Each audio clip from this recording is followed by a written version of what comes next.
I think that 9/11 was a wake-up call. It alerted Americans in general to the fact that two oceans on either side of us could not insulate us from the rest of the world. I think 9/11 really did kind of like put multicultural education on the map and really kind of make us, or make me at least, kind of more passionate about teaching acceptance and tolerance. I do believe that all Americans need to expand their knowledge of the world, and that's the best way to fight all kinds of extremism.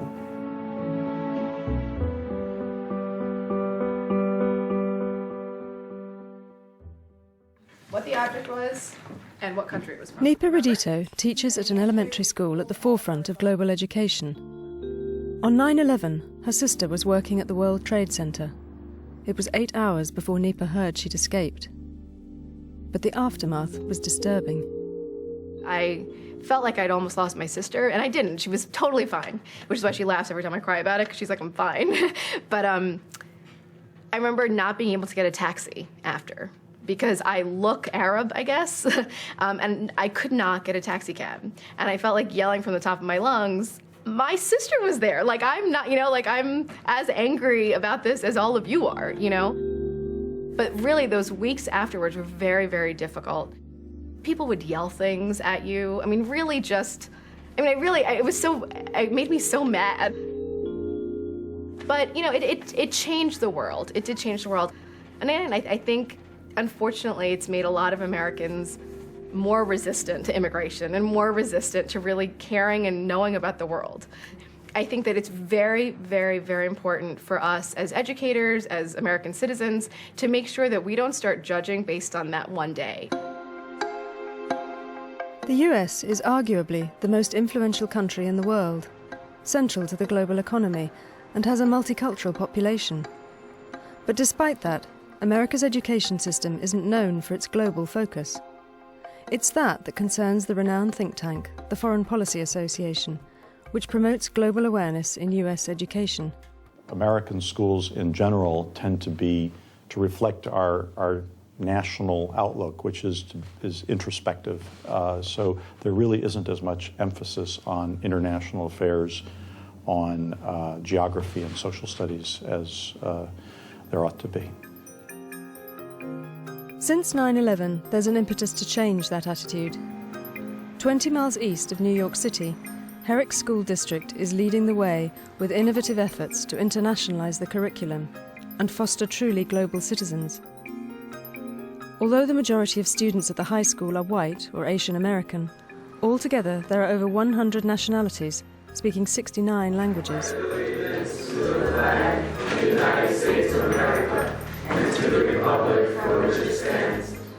9/11 had a huge impact on all of us. Globalization, teaching skills and knowledge in a global context was important before that.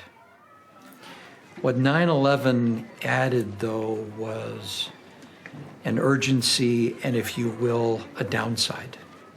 We're not doing this just all for good reasons. We're also doing it because the world is a risky place.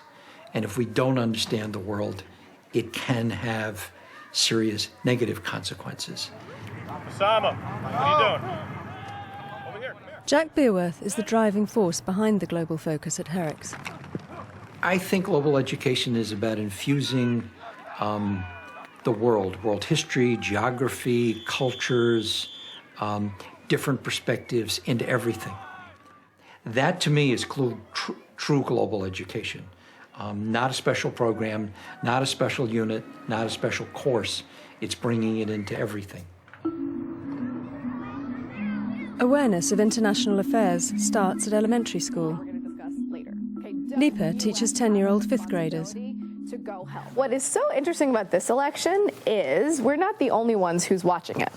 So I want us to explore, why does the world care? Okay, why does the world care so much? We trade a lot of things from all over the world. So basically, we have links with all countries. We take stuff from some countries, give to other countries.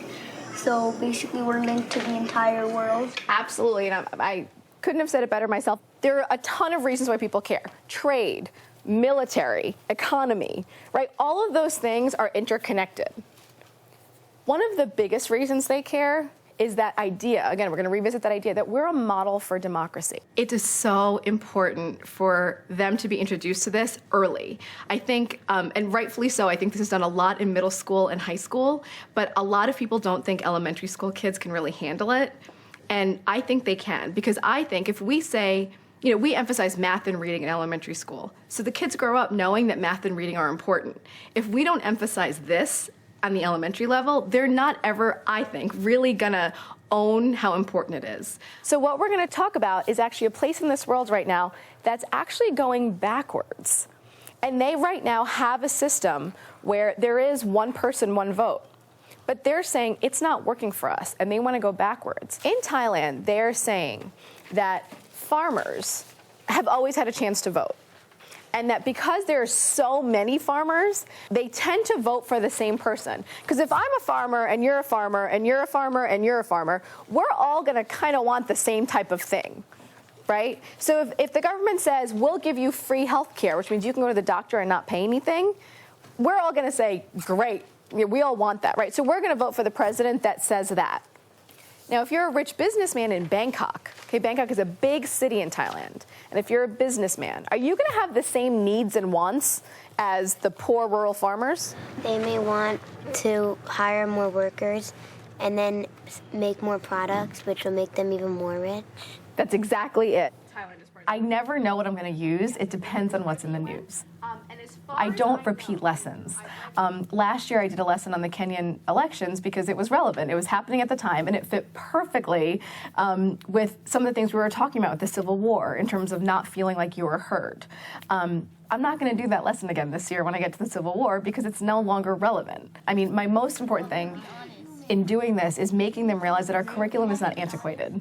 You know, it's really important to know this because we can learn from it. So we are going to play a little game where you all are going to be a country. Okay, so would you mind just giving each one out?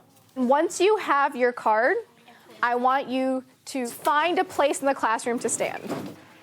Now, if everyone can look at their card, on the top it says you are, and then a country. Then it says you need some sort of resource. Like this one says you need rubber for the tires on your tractor.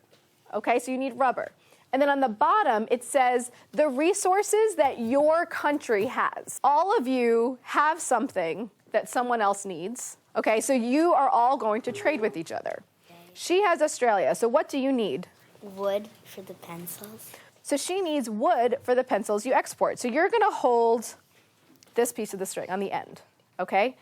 Can people look at their natural resources? Who has wood that they can give to her? Nicholas, is your hand up? Do you have wood to give us? Yes. Yep, okay. So try to throw it to Nick. Throw that piece of string to Nick. My goal for all my students is to leave with a greater sense of understanding about our place in the world. We are not, you know, I don't want them to be isolationists. You know, like I really want them to understand that we're all connected and that what we do on a daily basis does affect the world and what they do affects us. So there's a mutual responsibility there. I need rubber for my hockey pucks. Adam, heads up. All I'm here to do is plant seeds. I mean, they are 10, but they're quite sophisticated for 10-year-olds. And I don't think enough teachers really give them credit, but you can break it up for them. And they're so intuitive as 10-year-olds that they understand it. So you're going to be a Canadian worker who just lost his job. So we're going to take John. John, can you stand next to Anthony? And we're going to pull John back a little bit. He can't be such a big part. Keep pulling. How many of you are feeling the tug on the string? Raise your hand. Raise your hand up high. All right, so this is a lost job in Canada. What country are you? Italy. So Italy's feeling it. Did anyone in Italy lose their job? No, we're talking about a Canadian who lost his job, right? So he's feeling the tug. What about you, Greg? What country are you? South Africa. South Africa's feeling the tug. Just from not buying Nutella. I felt it. I'm Guatemala and I felt the tug. You're Guatemala and you felt the tug. And are you even directly connected to John? It doesn't even look like it. No. Right? Do you see how one little tug one little lost job and one little person not buying Nutella or one person not buying as much oil really does have a global effect. First, I just thought the world was fine, but now I realize that other countries in the world are having problems with their economy. I think it's really important for you to know about other countries because anything could really affect your life. It could be a factor. Like if we go to a war with a country, someone we know could die. If we trade with a country, someone we know could get rich. So basically anything could really change your life, so you should know what's happening in the world. Many families move to this area of Long Island, specifically for the schools. Although the education is free, parents pay high taxes to live here. When he comes home, he has a different outlook on everything. He asks me about my mortgage, my car payments. He'll ask me about what's going on in India, since I'm from India, what's going on. And there are the merchants there being affected by the economy here. So he has all these different questions which he wasn't used to ask before. Stephen's going to become president of the United States. He's reading more. He's more involved in reading things that typically you wouldn't find fifth graders reading. Different articles in newspapers, editorials, which some adults don't read. So it's exciting, and he can talk, and he can speak relatively intelligently on the issues. I believe in the elementary schools, it challenges them and it motivates them to, want to learn more and understand and go online and research. It adds to them, what's the ultimate goal is for them to think critically. And they, the way she presents things in the classroom, they're learning critical thinking skills, and that's really what education's about. Over at Herrick's Middle School, learning another language is seen as central to global education. Papel e mate viene de México. Viene de México. ¿Dónde está México? Voluntario, por favor. Señorita? Bueno, ahora toca la pizarra 2 veces. The approach is unusual. First of all, we have just this regular piece of paper, right? So we have to make it look like bar. 3 times a week, the language and art teachers team up to deliver a dual language lesson. ¿De qué color más o menos es la corteza? ¿Es marrón o es negro? Más o menos. Marrón. ¿Marrón creo que sí? Sí, estoy de acuerdo. Bueno, ¿y qué es esto? ¿Es lápiz? No. Es papel. Papel. ¿De qué color es el papel? Rosado. ¿Rosado? Sí, ¿es papel rosado o rosado papel? Rosado papel. Creo que no. Es papel rosado. So at first they may think, well, this is bizarre. What are you doing in here? It's the art room. But they get used to it quickly. Some of the shyer kids who in the classroom setting may not ever raise their hand unless I call on them. Well, here I'll just come up to the table and chat with them a little bit. ¿Son estrellas? Estrellas, yeah. Estrellas y sol? Sí? Sí. Perhaps a little more relaxed for them than it might be in the classroom as well. Ojos? O son ojos. Italian, French and Chinese are taught in the same way, and the school is thinking of expanding the approach to PE. No, ojos. Ojos. ¿De qué color es tu luna? Rosada. Ah, es una luna rosada. Muy bien. Excelente, señor. ¿De qué color es tu pájaro? Rosada. ¿Es rosada o rosado? Rosada. Es un pájaro. Rosado. Muy bien. Excelente. Muy bien.